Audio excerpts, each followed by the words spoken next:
भारत एक लोकतांत्रिक देश है और इस लोकतंत्र की ताकत है चुनाव। चुनाव जिसकी लहर इस वक्त पूरे देश में फैली हुई है, चाहे वो राज्य के चुनाव हो या नगर निगम के चुनाव। मैं इस वक्त मौजूद हूँ एंड्रयूज़गंज के वार्ड नंबर 145 में और मैं यहाँ से खड़े होने वाले कांग्रेस उम्मीदवार पूजा यादव का से बात करने आए हैं। और यहाँ पर हमें आप जैसे देख सकते हैं कांग्रेस के पूर्व पार्षद अभिषेक दत्त जी हैं। आइए उनसे एमसीडी चुनाव के बारे में बात करते हैं।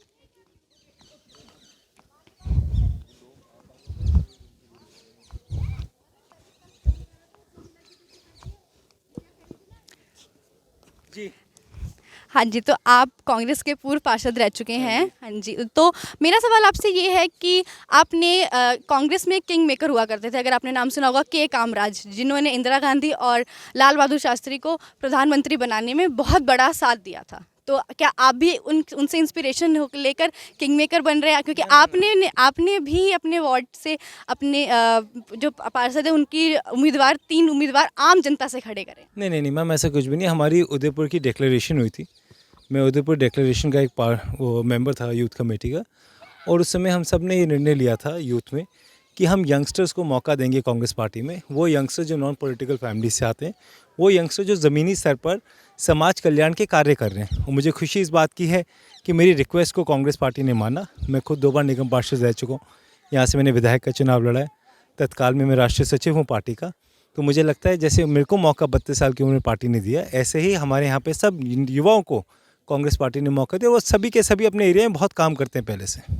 तो आपकी जैसे कांग्रेस पार्टी, उनके ऊपर बहुत सारे सवाल दागे जाते हैं कि वो परिवारवाद का साथ देती है। तो क्या आप उनकी इस इमेज को साफ करने के लिए अपने उम्मीदवारों को आगे खड़ा कराएं? देखिए मैम, बात अगर हम परिवारवाद की करें तो आज भारतीय जनता पार्टी देखिए, आप किसी भी नेता का दिमाग में जो आपका नाम आता है, भले ही वो अमित शाह जी हों, वसुंधरा राजे सिंधिया जी हों, राजनाथ सिंह जी हों, या स्वर्गीय साहिब सिंह वर्मा जी हों, अनुराग ठाकुर जी के पिताजी हों, किसी के भी माता पिताजी का नाम देख लीजिए, और सारे के सारे लोग पॉलिटिक्स में सक्रिय हैं। आप मुलायम सिंह यादव जी की, स्वर्गीय मुलायम सिंह यादव जी की पार्टी देख लीजिए, आप किसी की पार्टी देख लीजिए, आप शिवसेना देख लीजिए। केवल और केवल कांग्रेस में ही ये सवाल क्यों उठाया गया? बहुत बड़ा सवाल है। दूसरी चीज़, आज हमारे खुद के इस नगर निगम के चुनाव में आम आदमी पार्टी ने हमेशा परिवारवाद का विरोध करा है। मैं आपकी नॉलेज के लिए बताना चाहता हूँ, पहले आम आदमी पार्टी की कॉन्स्टिट्यूशन में बहुत स्पष्ट लिखा था कि परिवार के किसी भी सदस्य को टिकट नहीं मिलेगी। उसके अंदर संशोधन किया गया, और आज हमारे यहाँ खुद जिस सीट पे आप आए हैं, एमएलए साहब की घर की बहू चुनाव लड़ रही है। ये तो कोई क्राइटेरिया नहीं हो चुनाव लड़ने के लिए।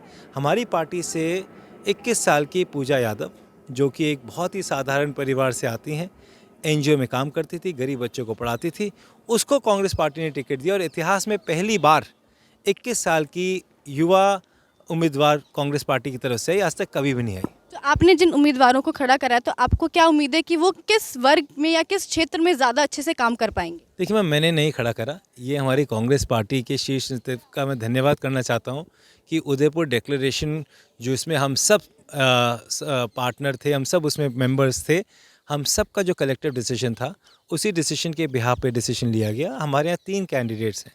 पूजा यादव 21 साल की उम्र है उसकी, वो एनजीओ में पढ़ाती थी गरीब बच्चों को, और वो खुद एक स्लम में रहती है। दूसरी हमारे यहाँ पे रेणु सांगवान है। रेणु जी के जो पिताजी हैं वो डिफेंस कॉलोनी के अंदर सफाई कर्मचारी हैं। जिस कॉलोनी में आप आए हैं, या वो एमसीडी के सफाई कर्मचारी हैं। तो एक, और तीसरा हमारे यहाँ से जो हमने टिकट दिया वो देवेंद्र कुमार को दिया है। वो यंगेस्ट गढ़ी गाँव के प्रधान थे।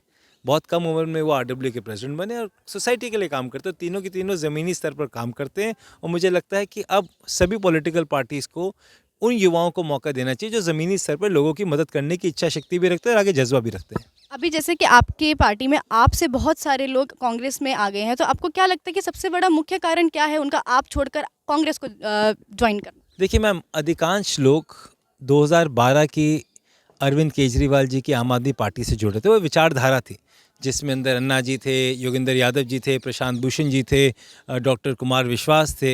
ये सभी लोग आम आदमी की बात करते थे, ये सभी लोग जन लोकपाल की बात करते थे, सभी लोग स्वराज बिल की बात करते थे, सभी लोग राइट टू रिकॉल की बात करते थे, ये आम व्यक्ति की बात करते थे। परंतु 8 साल में जिस तरीके से शराब माफिया हो तो अरविंद केजरीवाल जी का नाम आता है, दिल्ली में प्रदूषण हो तो अरविंद केजरीवाल जी का नाम आता है, एक मंत्री जेल में बैठा मसाज करा रहा हो तो अरविंद केजरीवाल जी का नाम आता है, उसको फिजियोथेरेपिस्ट कहते हैं, जब कागज़ों में आया तो रेपिस्ट निकला। तो जिस तरीके से आम आदमी नहीं रही, अब ये आम आदमी पार्टी केवल और केवल कुछ गिने चुने उद्योगपतियों के हाथ से चलने वाली पार्टी है, जहाँ अधिकांश में बिल्डर्स, फाइनेंसर्स, शराब माफिया के लोग दिखाई देते हैं। आपको क्या लगता है कि जिन आम आदमी को आपने खड़ा करा है वो इस दिल्ली की जनता को कुछ अच्छा दे पाएंगे, उम्मीदों पे खड़े उतर पाएंगे? देखिए मैम, ये उन सब तकलीफ़ों को रोज़मर्रा की ज़िंदगी में देखते हैं जिनके बारे में आप और लोग हम सुनते हैं। पूजा आज भी जिस कम्युनिटी स्लम में रहती है वो सार्वजनिक शौचालय का इस्तेमाल करती है। उसको पता है एक महिला के लिए कितना मुश्किल होता है सरकारी टॉयलेट में जाना। जो हमारी दूसरी कोटला की उम्मीदवार है, उसके पिताजी खुद सफाई सैनिक हैं, वो उसका दर्द समझते हैं। देवेंद्र बसोया, उसके फादर एमसीडी में ट्रक चलाते हैं। देखिए, ये लोग इन परेशानियों को बहुत क्लोजली देखते हैं और मुझे लगता है जो व्यक्ति परेशानियों को देखता है उसको समझाने की भी सबसे ज़्यादा ताकत रखता है। तो मतलब वो अपने अपने जो पार्षद पद के जिस पे उम्मीदवार खड़े हैं वो उसमें जीतकर अब लोगों की मदद करेंगे और उनके वादों पर पूरे उतरेंगे। देखिए मैम, उनको टिकट मिलने का कारण ही उनका काम रहा है और ये तो जनता जनार्दन है। अगर जनता जिताना चाहती है तो जनता हराना भी चाहती है। अगर आपको पहला वोट विश्वास का मिलता है तो 5 साल आपको लोगों के बीच में रहकर काम करना पड़ता है, तो ही दूसरी बार मौका मिलता है, वरना पब्लिक मौका नहीं देती। अभी आपने पार्षद पद के लिए भी पूजा यादव को खड़ा कराया, वो भी सिर्फ 21 वर्ष की है, तो आपको क्या लगता है कि वो काम करवा पाएंगी लोगों से? क्योंकि एमसीडी जो है वो उसमें आपको हर एक चीज़ का ध्यान रखना पड़ता है, चाहे वो छोटे वर्ग के लोग हों चाहे बड़े वर्ग के लोग हों। मैम, 15 साल का सचिन तेंदुलकर जब पहली बार वेस्ट इंडीज़ में क्रिकेट मैच खेलने गया था तो लोग कहते थे छोटे सचिन तेंदुलकर क्या वेस्ट इंडियन बॉलर को खेल पाएंगे। उसके बाद जब Virat Kohli ji Indian cricket team में आए थे तो सब कहते थे विराट कोहली क्या इंडियन क्रिकेट टीम में टिक पाएंगे। लेकिन क्रिकेट और राजनीति में बहुत अंतर होता है। मेरे को नहीं लगता मैम। दोनों में जज्बा चाहिए, दोनों में काम करने की इच्छा शक्ति चाहिए, दोनों में पेशेंस चाहिए और सही बॉल पे हिट करने का एक माइंड चाहिए। पूजा के लिए जिस तरीके से मेरे को 32 साल की उम्र में, उस टाइम 32-21 होता था, मुझे 32 साल में मौका मिला तो चुनाव लड़ने का इस सीट पर, और जो भी मेरी हेल्प थी हमारे लोकल रेजिडेंट्स के साथ मिलकर हमने काम करा। ऑफिसर्स ने स्पेशल अटेंशन हमको दिया बिकॉज हम यंग थे। उनको भी लगता है यंग लोग आएँ, एक अच्छी स्पीड से काम करें, कई बार उनको भी नए नए चेहरे देख के अच्छा लगता है। तो मुझे पूरी उम्मीद है हमारे रेजिडेंट्स के साथ मिलकर Puja will do extremely well and we are all there to support her also. ये थे हमारे साथ कांग्रेस के पूर्व पार्षद अभिषेक दत्त। दिल्ली में एमसीडी चुनाव की एक अलग लहर दौड़ी हुई है। 4 दिसंबर को दिल्ली में एमसीडी के चुनाव है और मैं इस वक्त मौजूद हूँ लाजपत नगर की अमर कॉलोनी वार्ड नंबर 146 में। यहाँ हम जानेंगे लोगों की राय कि वो एमसीडी चुनाव में किसको अपना नया पार्षद चुनना चाहते हैं और किस पार्टी को सपोर्ट करना चाहते हैं।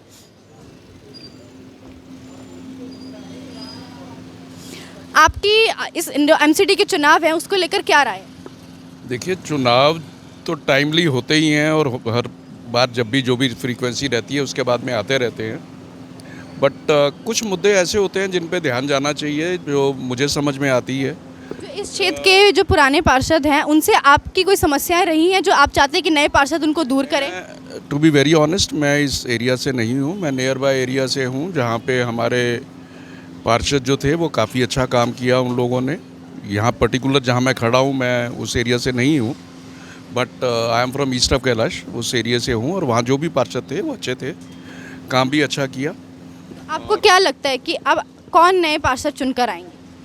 अभी जो भी आए, देखो काम किए बगैर तो काम चलता नहीं है, काम तो करना ही पड़ेगा आपको। काम करेंगे तो भी कंटिन्यू कर पाएंगे, आप अगली बार आएंगे, नहीं तो नहीं आ पाएंगे। आपको क्या लगता है कि किस पार्टी का इस वक्त ज़्यादा वर्चस्व है? रुझान अगर मैं कहूँ तो मुझे तो थोड़ा बहुत लगता है कि बीजेपी का काफ़ी रुझान है इस तरफ। और अभी आप क्या चाहते हैं कि जो नया पार्षद बनकर आए वो आप कौन कौन सी उम्मीदें कर रहे हैं उनसे? उम्मीदें हमें ये हैं, देखिए दो जो बेसिक प्रॉब्लम्स हैं, वो एक तो एनक्रोचमेंट की है कि जगह जगह पे एनक्रोचमेंट कर रखा है, पार्किंग की समस्या है, पार्किंग पे कोई ध्यान नहीं देता, एनक्रोचमेंट पे कोई ध्यान नहीं देता, ट्रैफिक रूल्स को कोई फॉलो नहीं करता, ये बेसिक चीज़ें हैं। सिर्फ ये कहें कि हमें ये फ्री दे दो या वो फ्री दे दो या फ्री से कुछ फ़ायदा होने वाला है, किसी का फ्री से कोई फ़ायदा नहीं होने वाला। इस वक्त हमारे साथ मौजूद हैं पूजा यादव जो कि एंड्रयूसगंज से वार्ड नंबर 145 से एमसीडी का चुनाव लड़ने वाली हैं। आप महज सिर्फ 21 साल की हैं, तो लोगों की उम्मीदों पर आप खरा उतर पाएंगे? आपको लगता है कि आप पब्लिक के लिए वो काम कर पाएंगे जो पब्लिक एक अपने पार्षद से उम्मीदें रखता है? हाँ जी, मुझे ऐसा लगता है क्योंकि मैं एक स्लम एरिया से हूँ जहाँ पर मैंने काफ़ी प्रॉब्लम्स देखी हैं। स्लम एरिया में काफ़ी सफाई की प्रॉब्लम होती है, जो नॉर्मली एमसीडी के काम होते हैं वो हमारे यहाँ पर नहीं होते। मैंने काफ़ी प्रॉब्लम्स देखी हैं, तो मुझे लगता है मैं काम कर पाऊँगी। और जैसे आप खुद एक महिला हैं, तो आप महिलाओं के लिए भी बहुत सारी चीज़ें करने की सोचेंगी या फिर आपने बहुत सारे कोविड के टाइम पे किया भी होगा, तो अभी आप लोगों को ऐसा क्या वादे दे रही हैं, महिलाओं को स्पेशली? मतलब लोगों ने मेरा काम देखा है, मुझे वादे देने की ज़रूरत नहीं है। कोविड में मैंने काफ़ी काम किया है, मैंने बच्चे को भी पढ़ाया है, मैंने महिलाओं को सिग्नेचर करना भी सिखाया है जिनको नहीं आता था, तो उनको पता है कि मैंने काम किया है, तो वो लोग मेरे साथ हैं, अभी काफ़ी लोग हैं। और मैं उनसे यही बोलना चाहूँगी कि आपको ऐसे इंसान को बढ़ाना चाहिए एमसीडी में कि जो काम करे। आप पार्टी को मत देखो, आप उस इंसान को सपोर्ट करो जो काम करे। अब राजनीति में आप एक महज 21 साल की उम्र में कदम रखने जा रही हैं, तो ये सबसे बहुत बड़ा स्टेप होता है, क्योंकि राजनीति के अंदर हमेशा ये माना जाता है कि एक्सपीरियंस यानी कि बहुत ज़्यादा आपको एक पॉइंट पे पहुंचा हुआ होना चाहिए, तो आपको डर नहीं लग रहा है उस चीज़ को लेकर? नहीं, अभी डर तो नहीं है क्योंकि अभिषेक भैया ने हमारा काफ़ी सपोर्ट किया है। उन्होंने हमें भरोसा दिलाया है कि हाँ, तुम कर सकती हो। उनकी वजह से आज हम यहाँ पर हैं और मैंने आज सोशल वर्क किया है, तो उन्होंने मुझे इसी बात पे बोला कि तुमने इतना काम किया है, इसलिए हमने यहाँ पर खड़ा किया है। तो आपने इतना सारा सोशल वर्क किया है, तो आपको क्या लगता है कि समाज के किन किन हिस्सों में सबसे ज़्यादा काम करने की ज़रूरत है? ज़्यादातर तो स्लम्स एरिया में है क्योंकि वहाँ पर बच्चों को पढ़ाया भी नहीं जाता। वहाँ पर खुद भी बच्चे कुछ नहीं पढ़ना चाहते, जिनको हमें बताना चाहिए कि आजकल के टाइम पे काफ़ी एजुकेशन की काफ़ी ज़रूरत है। वो किसी भी वे में हो, चाहे आप साफ़ सफाई में लो, क्योंकि जब तक लोग ये नहीं समझेंगे कि उनको साफ़ सफाई रखनी चाहिए, खुद नहीं समझेंगे, तब तक हमारा यहाँ एरिया साफ़ नहीं रहेगा। तो मुझे लगता है कि ज़्यादा स्लम्स एरिया में ज़रूरत है इन सारी चीज़ों की। आप भ्रष्टाचार और रोज़गार पर भी कुछ काम करेंगी? हाँ जी, क्योंकि जिस हमसे कोई भी टिकट के पैसे नहीं लिए, तो हम भी चाहेंगे कि किसी भी चीज़ का किसी इंसान को प्रॉब्लम ना हो। हाँ जी। खुद एक महिला हैं, और तो आप महिलाओं के लिए तो ज़रूर कुछ ना कुछ करेंगी, तो ऐसे कौन सी चीज़ें जो आप महिलाओं के लिए करेंगी? क्योंकि केजरीवाल सरकार ने महिलाओं के लिए बसेस फ्री करी हैं, तो आप उनसे हटकर क्या करने वाली हैं? वैसे जो केजरीवाल ने बस फ्री करी है, मुझे नहीं लगता ये वुमेन सेफ्टी में आता है, क्योंकि बस ड्राइवर जहाँ पर लेडीज़ खड़ी होती है वहाँ पर बस रोकते भी नहीं है। मेरे साथ भी काफ़ी बार ये सब हुआ है। और हम चाहेंगे कि जहाँ पर ज़्यादा डार्क एरिया है वहाँ पर लाइट्स लगाई जाएँ ज़्यादा और कैमरास लगाए जाएँ। और वुमेन सेफ्टी के लिए हम बोल सकते हैं कि लड़कियों को खुद हमें सेल्फ डिफेंस के बारे में बताना चाहिए कि अगर उनके साथ कभी ऐसा हो तो वो अपने आप को कैसे बचा सकती हैं।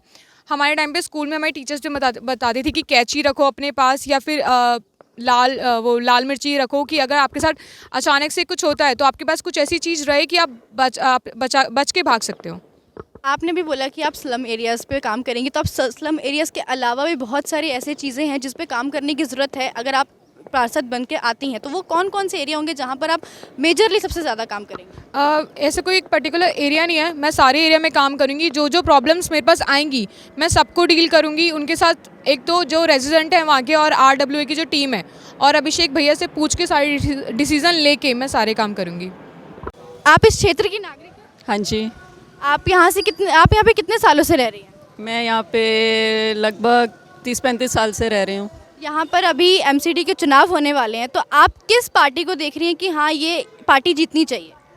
देखो, ऐसा है कि पार्टी जो भी आती है, आने से पहले तो बहुत कुछ बोलती है, आने के बाद जो होता है कि हमें सेटिस्फेक्शन नहीं होती। मतलब मैं एज अ पर्सनल बोलूँ तो I am satisfied with all the parties, but people they से ये अच्छी नहीं है, वो अच्छी नहीं है, ऐसे। तो आपकी क्या उम्मीदें हैं जो यहाँ के नए पार्षद बनेंगे उनसे?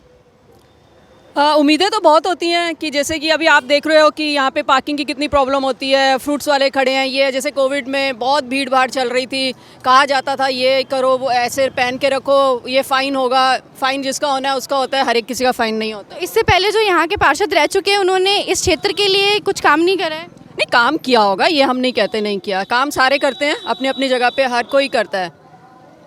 आइए बात करते हैं कांग्रेस के प्रत्याशी देवेंद्र कुमार से। हेलो, आप इस क्षेत्र के लिए ऐसा क्या करने वाले हैं जो आज से पहले यहाँ के पहले उम्मीदवारों ने नहीं किया है? देखिए, यहाँ से पहले पूर्व पार्षद थे अभिषेक भैया ने यहाँ पर बहुत काम किया है। जैसे यहाँ पहले अंधेरा रहता था, सब जगह लाइटें लगवाई, पार्कों में जो कूड़ा भरा रहता था उसकी सफाई कराई, उसके बाद पार्क को मेंटेन करा, गज़ीबो लगाए, पार्क बनाया, जिम लगाया, बच्चों के लिए झूले लगाए, डिस्पेंसरी बनाई, सिटीजन सेंटर्स के लिए यहाँ पर लिफ्ट्स लगाई, गलियाँ सारी की सारी बनवाई। ऐसा कोई एक काम नहीं छोड़ा भैया ने बेसिकली जो रह गया हो। बट हाँ, क्या आपको लगता है कि आप लोगों की उम्मीदों पर खड़े उतर पाएंगे?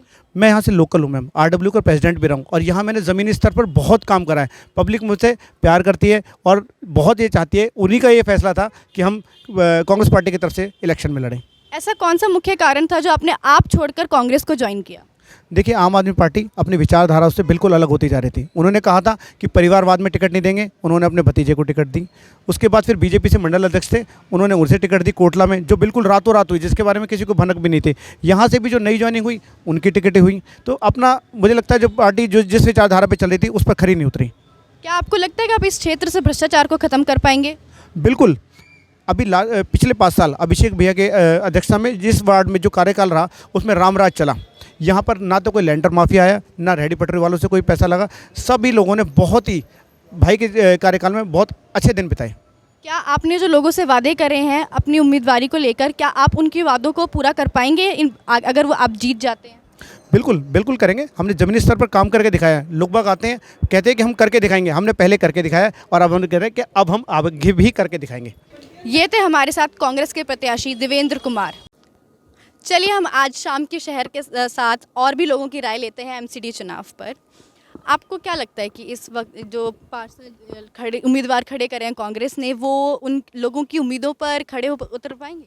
देखिए, उम्मीदवार कोई भी पार्टी का हो, अगर उम्मीदवार में जज्बा है काम करने का और लोगों के साथ मिल के वहाँ के जो प्रॉब्लम्स हैं उसको सॉर्ट आउट करने का और उसको सॉल्व करने का, तो कोई भी पार्षद किसी भी पार्टी का होएगा, वो अगर पब्लिक के साथ मिल के काम करेगा तो वो काम जरूर कर पाएगा और सक्सेसफुल भी होएगा। जो कांग्रेस ने 3 आम जनता से पार्षद उठाए हैं उम्मीदवार, वो आपको लगता है उनकी कांग्रेस की उम्मीदों पर खड़े उतर पाएंगे? वो जनता के लिए वो काम कर पाएंगे जो जनता चाहती है? देखिए, उनको खरा उतरना है पब्लिक के, कांग्रेस के ऊपर नहीं। एक बारी वो आ जाएं, चुन के आ जाएं, और अगर वो हमारे साथ पब्लिक में मिलके हमारी प्रॉब्लम्स को समझेंगी और हमारे साथ मिलके हम उनके साथ कोऑपरेट करके जो हमारी प्रॉब्लम्स हैं, जो हमारी रिक्वायरमेंट्स हैं, अगर वो उसको फुलफिल कर पाएंगे तो वो काम बिल्कुल कर पाएंगे, सक्सेसफुल भी होंगे। They basically have to win the confidence of the public. They all very capable. They all come from very humble backgrounds, which is a positive. So they have fire in the belly, and they will all. I'm sure they will all prove themselves, and they'll have our support completely. आपके जो अभी कांग्रेस के जो नई उम्मीदवार है पूजा यादव, वो बहुत ज़्यादा यंग है, तो आपको क्या लगता है कि वो पब्लिक की जो डिमांड्स है, जो उनकी उम्मीदें हैं, उनको पूरा कर पाएंगी? अगर वो कोशिश करेंगे बिल्कुल कर पाएंगे। क्योंकि राजनीति में एक्सपीरियंस भी चाहिए होता है एज के साथ साथ। कोई नहीं, कभी तो कोई ना कोई शुरुआत करता है। अगर उसमें जज्बा हुआ, उसमें उन्होंने पब्लिक के साथ मिलजुल के बैठ के काम करने का अगर उनके अंदर जज्बा हुआ तो वो ज़रूर सक्सेसफुल हो पाएंगी और पब्लिक भी उनको सपोर्ट करेगी। और उन्होंने पहले ही बहुत सोशल वर्क किया हुआ है। कोविड के टाइम पे जो इन्होंने लोगों की हेल्प की है, अपनी लाइफ को रिस्क पे रख के, सो सोशल वर्क बहुत किया उन्होंने। So she has a little, उनका बेंड है इस तरफ, एंड आई एम श्योर ऐसा कोई इम्पॉसिबल चीज़ नहीं है। आइए बात करते हैं यहाँ की आम जनता से कि वो इस क्षेत्र में किसको अपना नया पार्षद देखती हैं। क्या नाम है आपका? लाल दीवान। आप इस क्षेत्र के वासी हैं? जी। आपको किस पार्टी से ज़्यादा उम्मीद है? देखो, ये उम्मीद तो हमारे जो पार्टी पहले थी उसी पार्टी से हमारी उम्मीद है। हर काम उनने बहुत अच्छी सुविधा से करा है, सारी चीज़ करी है। कांग्रेस ने जो अपना नया पार्षद इस बार खड़ा करा है, कि आपको लगता है कि आपके वो उम्मीदों पे खड़ा उतर पाएगा? देखिए मैम, जिस हमारे जो पुराने वाले जो थे, उनने जो इसी हिसाब से खड़ा करा है कि जो खड़ा होगा उसी ही अपनी उसमें चलेगा, लाइन में चलेगा, कहे हमारी वो ना करे। इस वजह से उन्हें ही चुना गया है। इस वजह से वो ही काम करेंगे जो चीज़ वो करते आए हैं। आपको क्या लगता है कि जो इस बार कांग्रेस ने अपना नया पार्षद खड़ा करा है, वो इस क्षेत्र के लिए काम कर पाएंगे? हाँ जी, उम्मीद है कि वो अच्छा काम कर पाएंगे, क्योंकि अभिषेक दत्त भाई हमारा हर समय साथ देते थे पहले भी, चाहे कैसा भी हो, सड़क का काम हो या एमसीडी का हो। एमसीडी से बढ़ के भी कोई काम होता था हम उन्हीं के पास जाते थे। उन्होंने एमएलए लेवल तक का काम हमारा पार्षद रह के किया था, तो हमें बहुत उम्मीद है कि अपनी उम्मीदों पे खरे उतरेंगे। आपको इन पिछले 5 सालों में अपने पुराने पार्षद से ऐसी कोई समस्याओं का सामना नहीं करना पड़ा? नहीं मैम, देखो जब तक हमारे भाई साहब थे तब तक करते थे, हमें एमएलए पास जाने की जरूरत ही नहीं पड़ी, उनका काम भी होता था। आपको क्या लगता है कि इस क्षेत्र के जो पार्षद है वो बेरोजगारी और भ्रष्टाचार को कम कर पाएंगे? बिल्कुल। पिछले 5 साल से 2017 से अभिषेक दत्त कांग्रेस से आप उनका काम देख सकते हैं, किसी भी पार्क में जा सकते हैं, रोडें देख सकते हैं, एक पास में गढ़ी गांव पड़ता है उसकी नालियाँ देख सकते हैं। हमें बोलने की कुछ जरूरत नहीं है, बस देखो काम को। तो आपको इन पिछले 5 सालों में किसी समस्या का सामना नहीं करना पड़ा? कुछ नहीं करना पड़ा निगम पार्षद की तरफ से।